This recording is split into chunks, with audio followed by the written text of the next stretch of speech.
Olá, queridos amigos, desejando assim uma boa noite a todos. Aqui estamos para mais um estudo nas palestras do TV CERJ. Meu nome é Thelma Cerqueira, eu sou trabalhadora do Centro Espírita Jorge Niemeyer, que fica lá em Vila Isabel, e pertencente ao 12º CEU, né? E hoje nós estaremos, então, iniciando nesse mês de novembro, esses estudos que vão nos trazer esclarecimentos sobre a imortalidade da alma.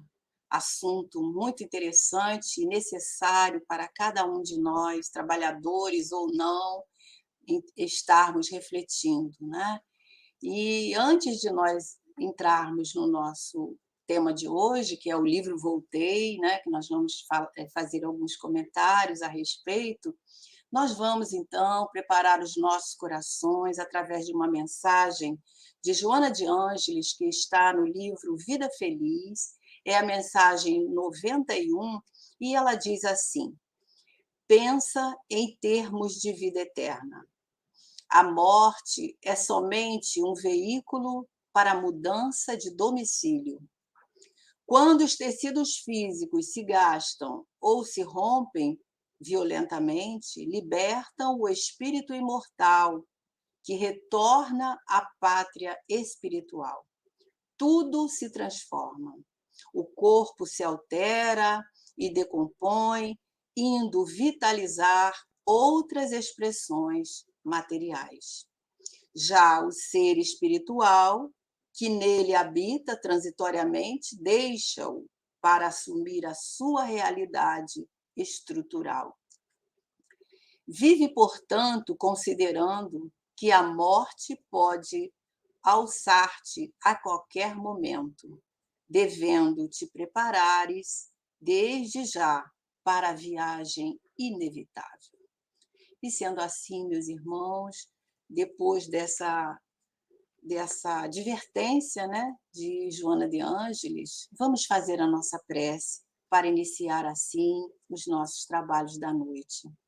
Querido amigo Jesus, aqui estamos, Senhor, para o trabalho que nos compete, pedindo a tua assistência, a assistência dos amigos espirituais, para que possamos ser aqueles portadores da boa palavra, para levar ao coração de todos aqueles que, nesse momento ou em outro qualquer, esteja assistindo essa reflexão, possa realmente entender a necessidade de nós aprendermos a nos educar, a nos conscientizar para esse momento tão importante do nosso retorno à pátria espiritual. E assim, Jesus, sobre os seus cuidados, nós pedimos permissão para dar início à nossa conversa da noite de hoje. Graças a Deus. Bem, queridos amigos, nós estamos muito felizes, né, por podermos ter essa oportunidade de estarmos novamente em contato, estudando esse livro, que é o livro Voltei. O meu é uma capa antiga, né? É uma das primeiras, as primeiras capas, né? Ele já teve, não teve tantas edições, mas esse é uma das primeiras, pelo menos a que eu conheci, né? E nós, então, estamos felizes por estarmos refletindo sobre esse livro tão importante para todos nós, não só nós espíritas, mas todos nós que desejamos e que precisamos conhecer um pouco mais a respeito da vida após a morte, porque a morte, como Joana acabou de dizer para nós, é apenas uma passagem para o mundo espiritual, né? Então esse livro ele se trata uma história, na verdade, é um depoimento desse espírito bondoso, desse espírito trabalhador, dedicado à causa do Cristo, que vem trazer para nós a sua experiência.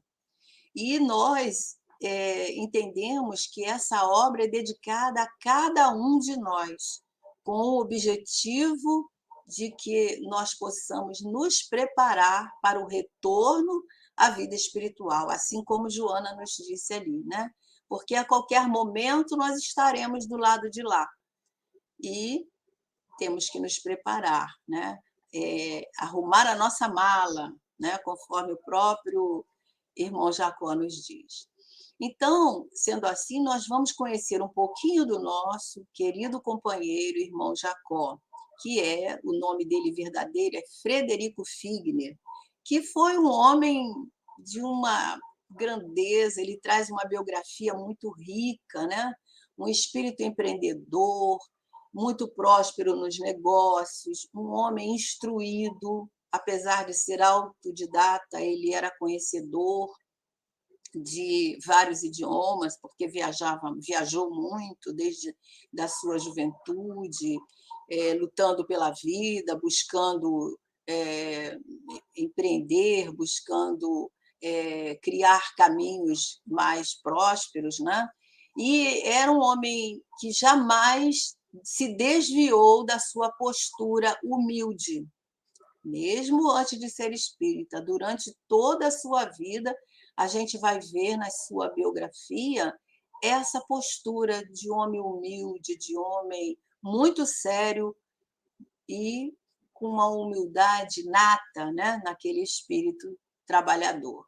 Ele nasceu em 2 de dezembro de 1866, lá na então Eslováquia. E ainda muito jovem, ele sai de casa para buscar ampliar os seus horizontes, viaja num navio durante vários dias e chega aos Estados Unidos. Chegando lá, ele se depara num momento importante quando Thomas Edison estava lançando um aparelho que registrava e reproduzia sons, né, que era o gravador da época e que fazia muito sucesso. E Frederico Figner ficou fascinado por aquela novidade. E aí ele adquire alguns desses equipamentos e vários rolos de gravação, embarca novamente no navio, né, e levando a sua carga preciosa. E saiu rumo à América Latina e chega ao Brasil, e vai para Belém do Pará, onde isso era em 1891, sem conhecer uma palavra do idioma português, da nossa língua. E naquela cidade, ele começa a exibir a novidade que ele tanto estava fascinado, né? E conseguiu um público que estava também admirado daquele aparelho que conseguia gravar e as pessoas que gravavam ouviam a própria voz. Então, era um gravador. E o sucesso foi imediato. Então, de Belém, ele segue para outras cidades, outras capitais, em outros estados, sempre com o gravador a tiracolo.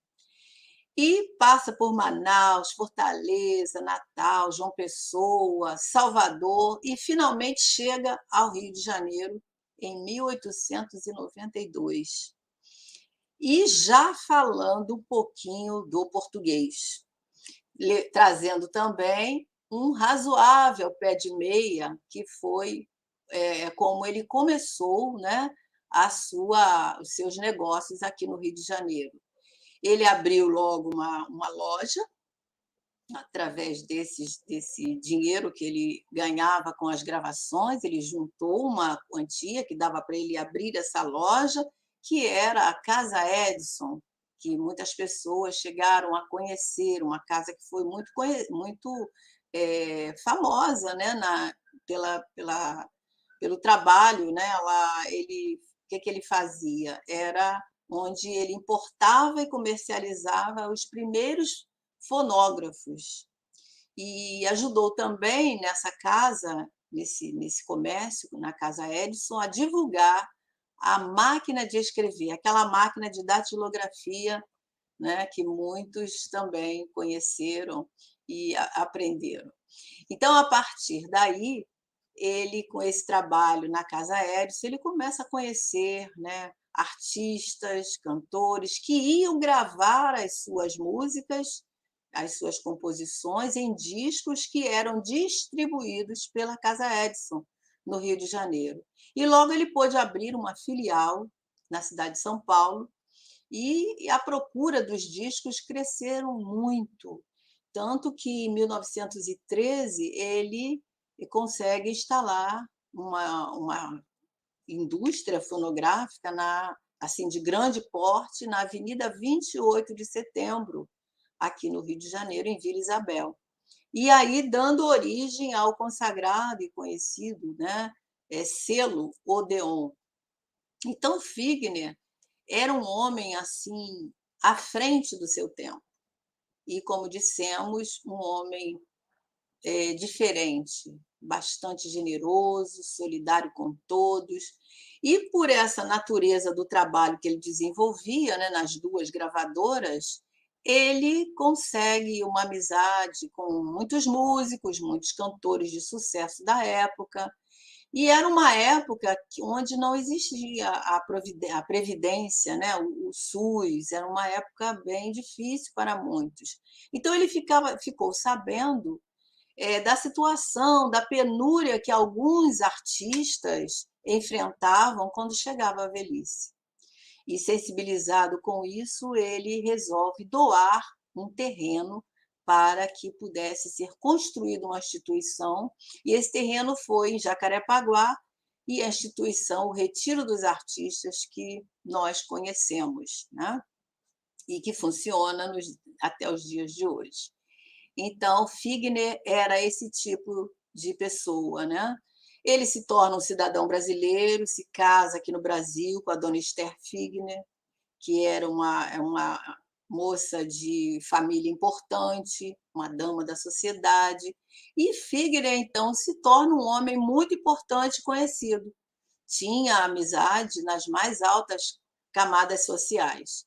E o primeiro contato de Figner com o espiritismo acontece através das conversas, né, que ele tinha com o Pedro Sayão, que era filho de Antônio Luiz Sayão, um dos primeiros espíritas do Brasil. Então, Pedro Sayão conversava com ele, e durante as conversas, ele não levava muito a sério, né, sobre aquele, não se impressionava muito com aqueles temas, mas uma certa vez ele se impressiona com um caso que um dos seus funcionários lhe conta, né, um problema que ele estava vivenciando com a própria esposa, que se encontrava com uma doença muito delicada e uma doença grave, que precisava de uma cirurgia, e a cirurgia certamente trazia até mesmo risco de vida para essa senhora.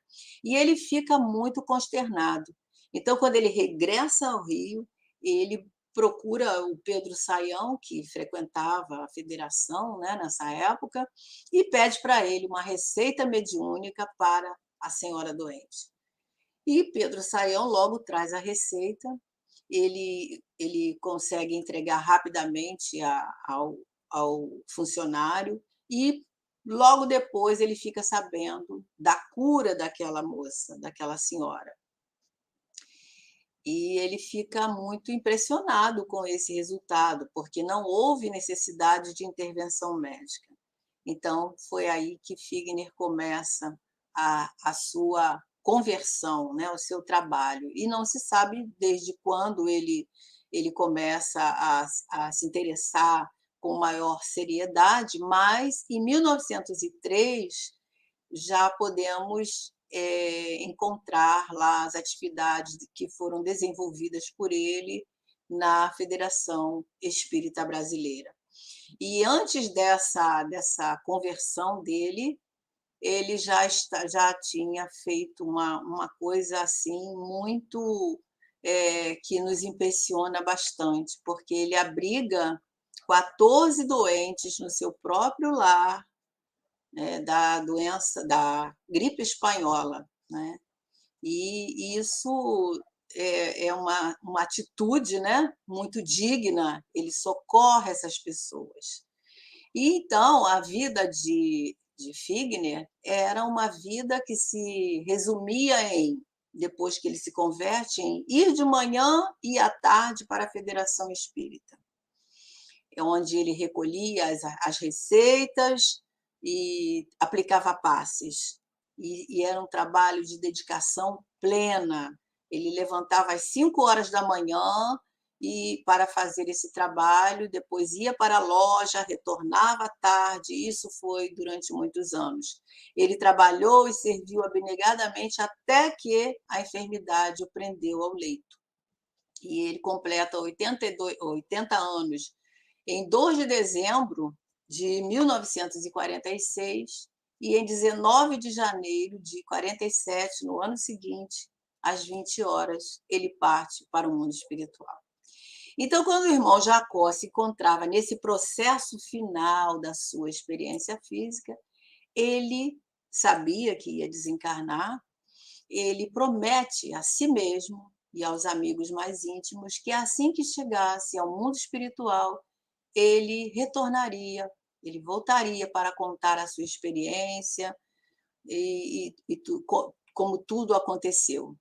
Ele pensava, né, até então, que seria um processo muito fácil, muito rápido, já que ele tinha o conhecimento, já que ele tinha todo esse engajamento, né, e com a doutrina espírita.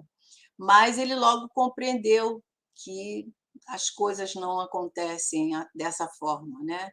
E muitos de nós pensamos assim também, como o irmão Jacó pensava, né? Então, a gente vai ver nesse livro que cada morte ocorre de uma forma, cada desencarne se processa de uma forma. Então, ele realmente voltou para contar, mas houve todo um processo, todo um reajuste, um amadurecimento, uma adequação fluídica, né, entre ele e o médium. E ele também recebeu muita ajuda do próprio Dr. Bezerra, de André Luiz e também de Emmanuel. E só depois desse aprendizado, principalmente do desenvolvimento da paciência, que ele ouviu essa recomendação, essa observação várias vezes, é que ele conseguiu fazer a combinação fluídica com Chico Xavier, né? E daí surgiu o livro Voltei. E ele usa um pseudônimo, né? Irmão Jacó. Ele assina o livro como Irmão Jacó. E a gente sabe que, geralmente, as pessoas que são muito conhecidas, né, como ele era no meio da sociedade, e um homem que tinha muito conhecimento, então os próprios espíritos aconselharam que ele usasse um pseudônimo. E ele adotou, então, esse pseudônimo para evitar os problemas de ordem jurídica, né, como os direitos autorais, porque já havia acontecido com Humberto de Campos, que chegou a assinar, né, por muito tempo, passou a assinar Irmão X, porque houve uma série de complicações também e passou a assinar Irmão X para evitar tudo isso, né? Então, por isso ele usa Irmão Jacó. Então, meus queridos amigos, o que nós vamos encontrar nessa obra são as grandes lições, os grandes ensinamentos para a nossa vida. É claro que em alguns minutos não daria tempo de nós contarmos toda a obra, então nós pensamos algumas observações, algumas advertências que ele vem nos trazendo para nós estarmos conversando. Então, logo no prefácio, ele diz assim, que chega no momento em que chega o momento em que a morte nos conduz à intimidade do lar interior, a nossa casa íntima, né? E se não houver de nossa parte a preocupação de construir aí dentro um santuário para as determinações divinas, né? Aí ele deixa para nós pensarmos, né, o que pode acontecer. Então, ele completa aqui dizendo, né, quantos dias gastamos na limpeza, no reajuste e na iluminação? Então, a gente vê aí que ele nos lembra que, em algum momento, nós seremos constrangidos a olhar para dentro de nós, a fazer essa viagem interior que muitas vezes nós iniciamos, mas não continuamos, né? Então, é esse esforço do autoconhecimento, do aprimoramento, que Santo Agostinho vem nos lembrar, vem nos aconselhar, naquela questão 919A do Livro dos Espíritos, onde ele também vem nos mostrar com essa observação, no Santo Agostinho, né? Esse autoconhecimento necessário que deve ser um exercício contínuo para quê? Para nós apararmos as nossas arestas, reconhecer os nossos erros, trabalhar as nossas dificuldades, para que as virtudes, as sementes divinas que estão em germe dentro de nós possam brotar. Então, não é um trabalho fácil, mas é um trabalho necessário. Então, o irmão Jacó vem mostrar, né, que chega um momento que a morte nos conduz a essa casa íntima, nos mostrando talvez o quanto nós poderíamos ter feito e que não fizemos. Ele chega a falar isso no livro, né, com outras palavras, mas nos dando a entender isso. Então, ele continua. Antes da passagem, tudo me parecia infinitamente simples. Ele diz que, quando encarnado, né, ele acreditava que a morte seria uma mera libertação para o espírito, já que ele tinha o conhecimento, né? Mas, conforme o seu relato, o seu depoimento, né, e tudo o que acontece, das experiências que ele tem, não é um sofrimento, mas são experiências que ele fica surpreso.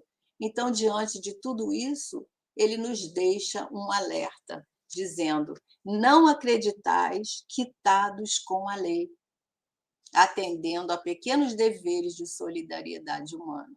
Então, isso para nós é assim uma advertência muito grande, porque o irmão Jacó foi um trabalhador atento, assíduo, constante durante a sua vida toda. Nós demos assim umas pinceladas na sua vida, mas foi um trabalho muito maior, um trabalho intenso.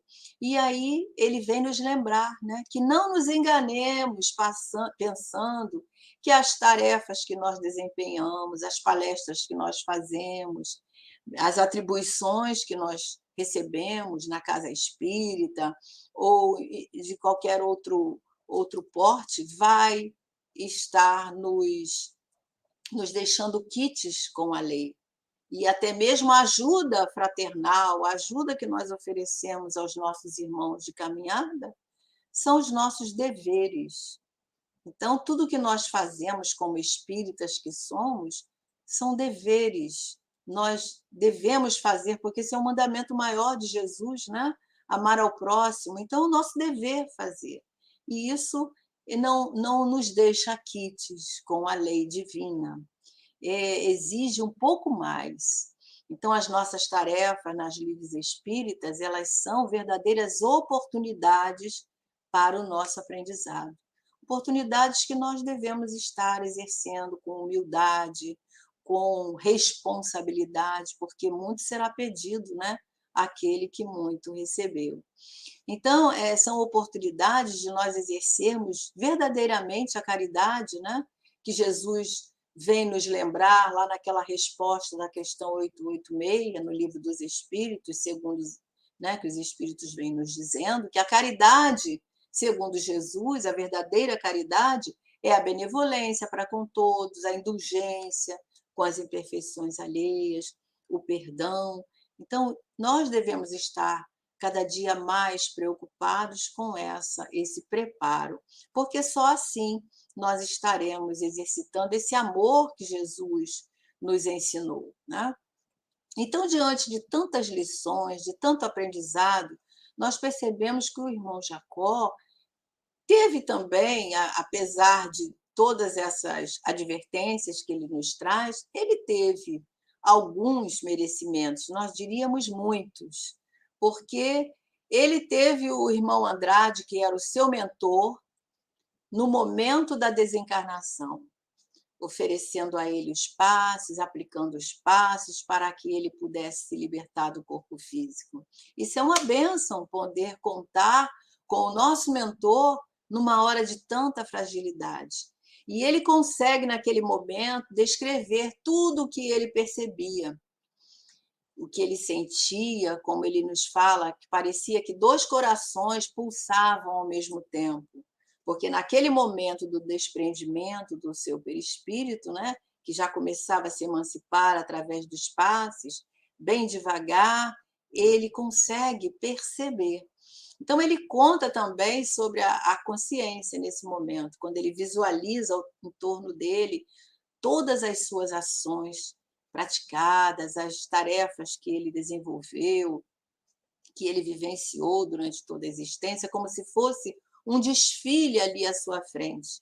Então, ele diz no livro, né, que a consciência examinava os acertos e os desacertos da vida, buscando justificativas para atenuar as possíveis falhas cometidas. E mais lá na frente, ele vai aprender, né, que ele continua muito preocupado com essa questão dos atos praticados, do julgamento desses atos.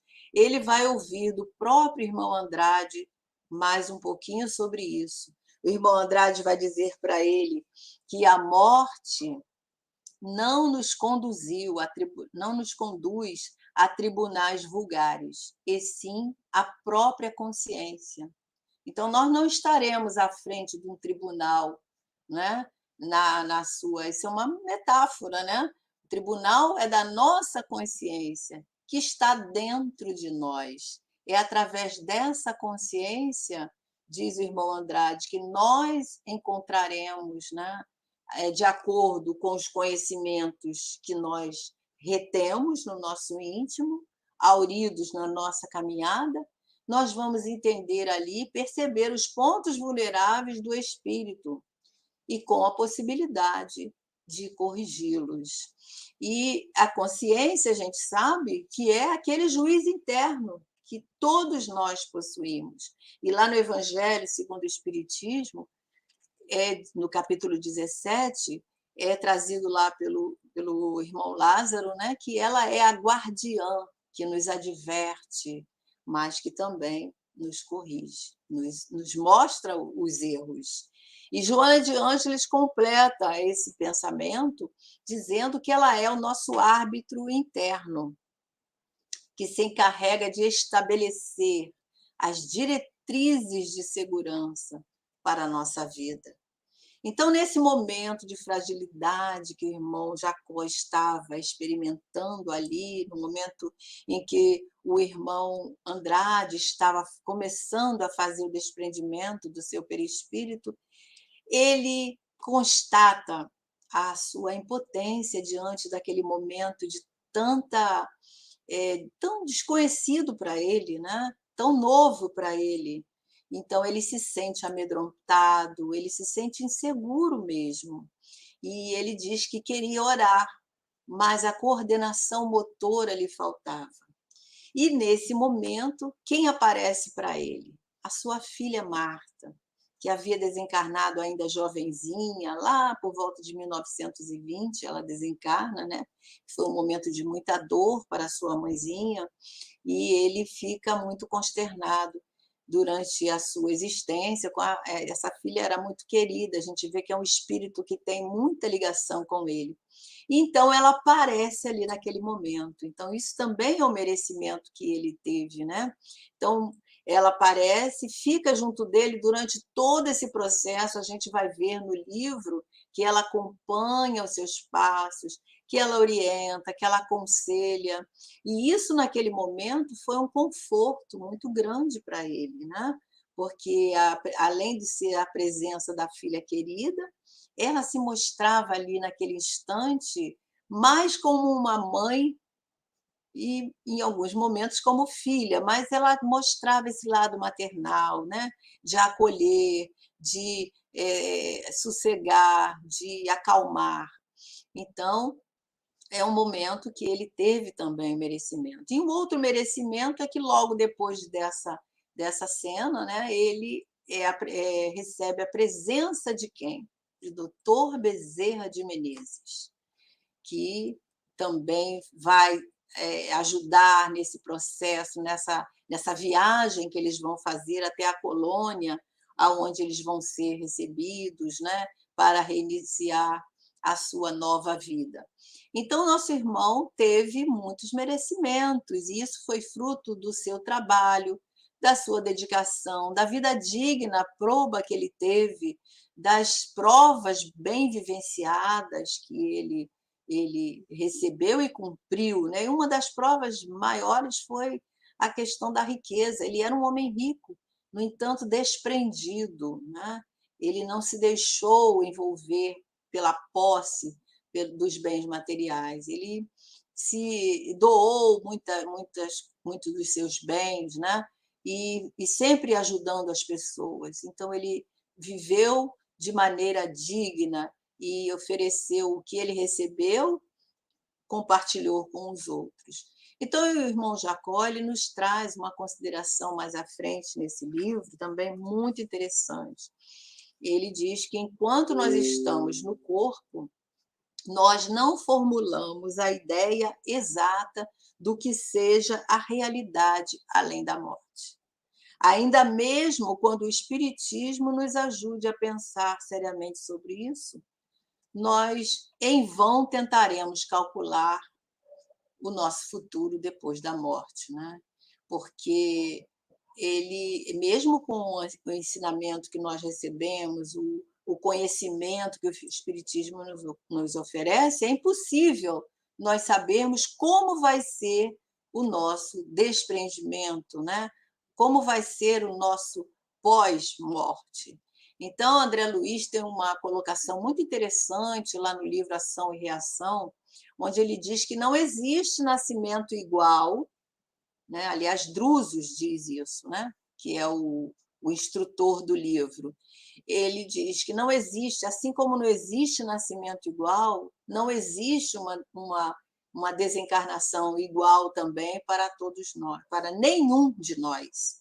Cada um vai ter a experiência necessária de acordo com o aprendizado, de acordo com o que foi vivenciado por cada um de nós. Então, Drusos diz, corpo inerte nem sempre significa libertação para a alma. Então, morrer, meus amigos, não é o mesmo que desencarnar. Então, é impossível nós imaginarmos como será, né? O importante é nós procurarmos fazer o melhor que nós pudermos enquanto estamos aqui. E isso foi o que o irmão Jacó passou para nós nos seus apontamentos, os exemplos que ele nos deixou. Ele teve uma vida simples, uma vida de amor ao próximo, de dedicação, de fraternidade, a todos aqueles que o buscavam. E mais à frente, ele vai dizer para nós, num momento onde ele também nos leva a refletir. Ele diz assim: amargurado e aflito, qual me achava, ponderei os sofrimentos dos que abandonam a experiência física sem qualquer preparação. Ele começava a refletir, né? Mesmo ali amargurado, naquele momento, ele começava a pensar: e as pessoas que deixam o corpo físico sem qualquer preparação, sem conhecimento nenhum? Se eu, que consagrava longos anos aos estudos espíritas, que encontrava óbices naquele momento, o que não ia acontecer às pessoas comuns, que nem cogitavam desses problemas relativos, né, à alma após a morte? Mas Marta, vendo a sua ânsia de refletir e responder às suas reflexões, chega para ele nesse momento, afaga-lhe a cabeça e diz para ele: calma, paizinho. E esclarece para ele que as dificuldades eram justas, porque muitas pessoas, ela diz, muita gente despede do mundo carnal sem obstáculos e sem desagradáveis incidências. E ela ainda completa dizendo que muitas almas dormem longos anos sem nada perceberem na inconsciência ainda infantil que tem sobre a questão da morte. Então, a gente voltando lá às considerações de André Luiz, no sentido de nós entendermos que a morte é diferente para cada um, nós podemos entender que isso vai depender de quê? Do tipo de vida que a pessoa viveu, que usufruiu enquanto encarnado. E quanto mais nós nos envolvemos com as ilusões inferiores, com as ilusões materiais, das questões materiais, maior tempo vamos gastar para esgotar as nossas energias vitais, que nos aprisionam, né, a matéria. E André Luiz, então, lá nesse capítulo que nós nos reportamos, diz que, e diante disso, quando nós nos submetemos às disciplinas do espírito, quando nós nos empregamos o nosso tempo, né, ao equilíbrio, ao desapego, à espiritualização, mais amplas facilidades nós vamos conquistar no momento desse desprendimento, né? Então é isso que o irmão Jacó se preocupa o tempo todo, que onde ele vem nos sinalizar tantas coisas importantes. Ele fala do momento da oração, naquele momento onde o velório dele foi em casa, porque usava, né, antigamente tinha, e principalmente no caso dele, que eram pessoas importantes, então foi em casa, na sua mansão, né, porque essa mansão ainda existe, né, até hoje, nos nossos dias. Falávamos ainda há pouco com o nosso companheiro Jailton sobre essa mansão que existe e que ela está aberta a visitações, né? Então, ele foi velado ali na sua casa. E tinha aquelas pessoas que faziam aqueles comentários, aquelas conversas, mesmo comentário em relação à própria pessoa, né? E ele ali, que assistia o seu velório, assistido pelos espíritos, ele estava ali naquele momento do velório, onde recebia todas aquelas impressões, todas aquelas vibrações, oriundas das conversas, até mesmo das críticas, dos comentários desfavoráveis. Então, ele vem nos lembrar da questão da prece. Ele diz, né, como é importante esse momento. E ele parecia que estava ali suplicando, né, por uma prece naquele instante tão frágil. E muitos de nós esquecemos essa sutileza quando estamos num ambiente semelhante. Esquecemos que o espírito está ali, né, ainda participando naquele momento. E depois o irmão Jacó, mais à frente, nós anotamos aqui uma outra observação que ele vem nos trazendo, muito importante, que ele diz: se o homem soubesse a extensão da vida que o espera além da morte do corpo, certamente outras normas de conduta escolheria na Terra. E ele continua assim: não me refiro aqui aos materialistas sem fé. Aliás, a maioria dos ateus não passam de grande assembleia de crianças espirituais, necessitadas de proteção e ensinamento. Reporto-me com vigor aos que adotam uma crença usando lábios e paixões, sem se afeiçoarem no íntimo às verdades renovadoras que abraçam. Então, esse recado é para nós, né? Porque ele está chamando atenção, né? Para nós realmente perceber essa verdade, né? Da extensão da vida além do corpo. A vida continua. A vida não cessa com a morte do corpo físico. E ele ainda fala assim: reporto-me com vigor aos que adotam uma crença religiosa. Olha só, aqueles, né, muitos de nós que estamos entendendo o Evangelho de Jesus, mas não conseguimos colocar nas nossas vidas. Entendemos os postulados espíritas, mas ainda temos dificuldade em estarmos vivenciando. Então, isso é para nós estarmos bem alertas com essas atitudes, né? Porque o recado é para nós que adotamos essa doutrina ou que conhecemos o Evangelho, sejamos nós espíritas, católicos ou protestantes, o importante é nos renovarmos, é estarmos buscando a nossa crença, os ensinamentos que nós recebemos para construir esse reino de Deus em nosso coração e servir a Jesus, porque para servirmos Jesus, nós precisamos de sentir Jesus. E nós só conseguiremos vivenciar os ensinamentos quando nós internalizamos, né? Sentimos esses ensinamentos para poder exteriorizar nos nossos atos, nas nossas palavras, ou seja, modificando as nossas condutas, né? E nesse mesmo capítulo ele termina dizendo, né, nós mesmos, os que nos beneficiamos ao contato dos princípios do espiritismo cristão, principalmente nós que ouvimos a mensagem dos que respiram em outros planos. Então, vejamos aí a nossa responsabilidade, né? Que estamos, nós espíritas, agora ele está falando para nós, né? Porque nós que estamos em contato todos os dias com os livros, com a parte literária, com a parte doutrinária, com o evangelho que a doutrina vem trazer para nós claramente, as falas de Jesus. Então, é muita responsabilidade, né?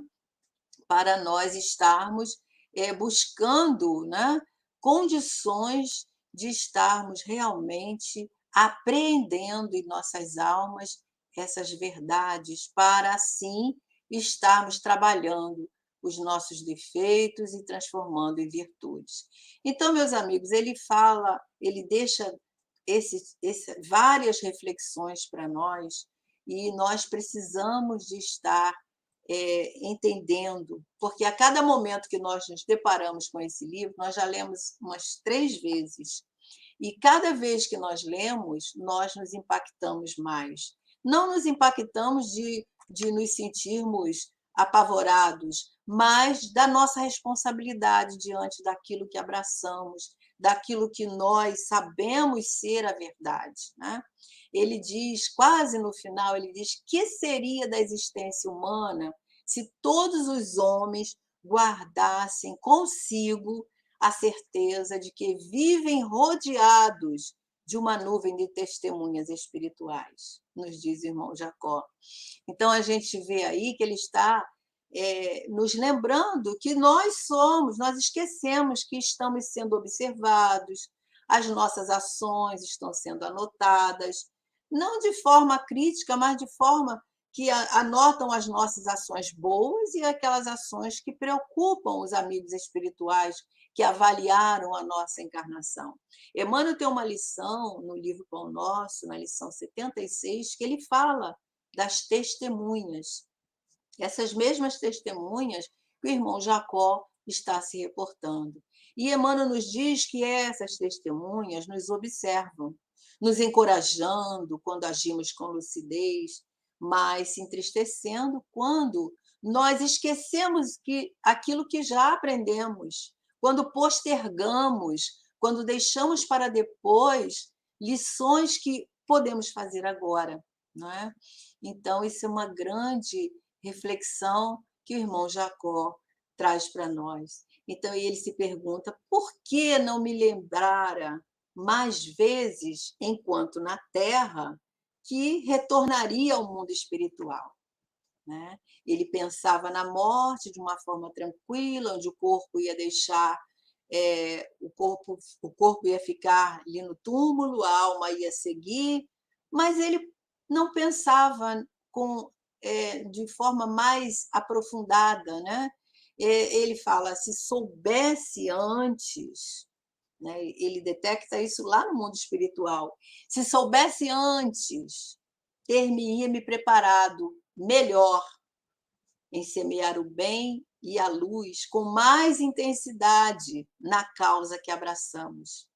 Então, nós vemos aí, companheiros, um depoimento de alguém que trabalhou muito, que se dedicou ao trabalho.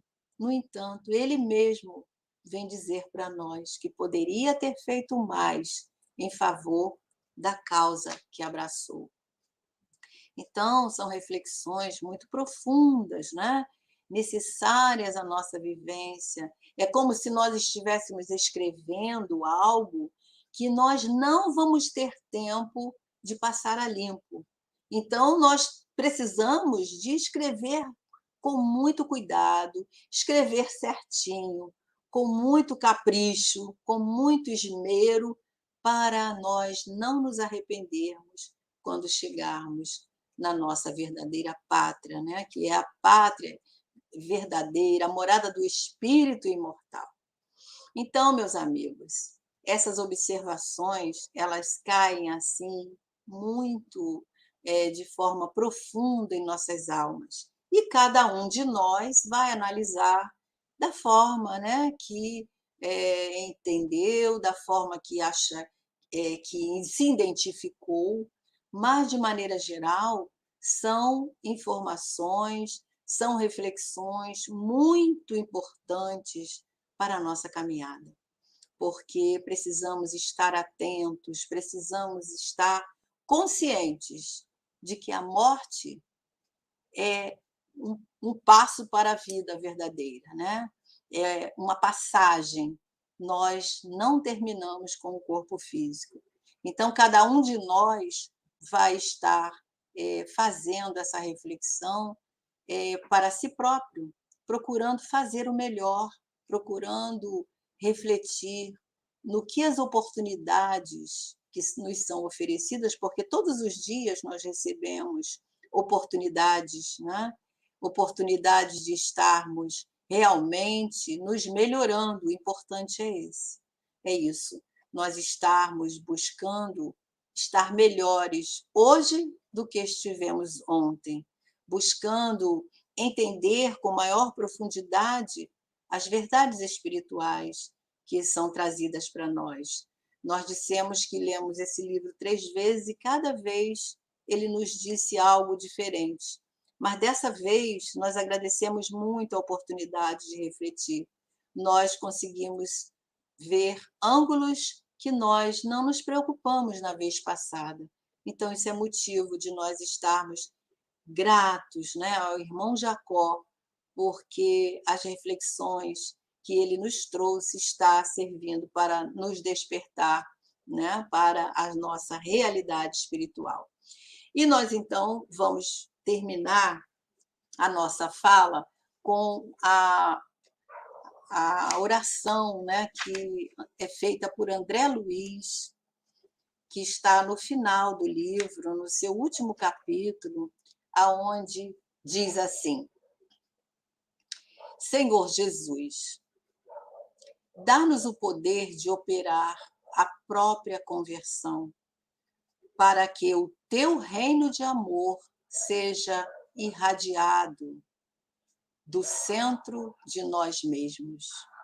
Contigo em nós, converteremos a treva em claridade, a dor em alegria, o ódio em amor, a descrença em fé viva, a dúvida em certeza, a maldade em bondade, a ignorância em compreensão e sabedoria, a doença em ternura, a fraqueza em força, o egoísmo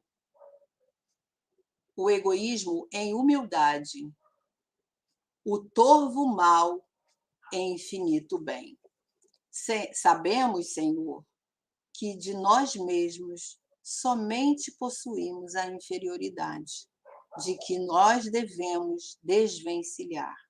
Mas, unidos a Ti, seremos galhos frutíferos na árvore dos séculos, que as tempestades da experiência jamais deceparão. Assim, pois, Mestre amoroso, digna-te de nos amparar, a fim de que nos elevemos ao encontro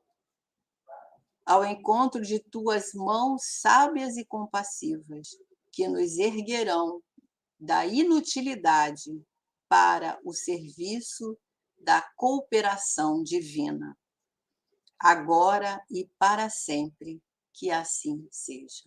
Então, com essa prece, nós terminamos a nossa fala, desejando que essas lições trazidas pelo irmão Jacó fiquem registradas em nosso âmago, para que nós possamos caminhar com mais seguranças, como ele mesmo diz aqui, né?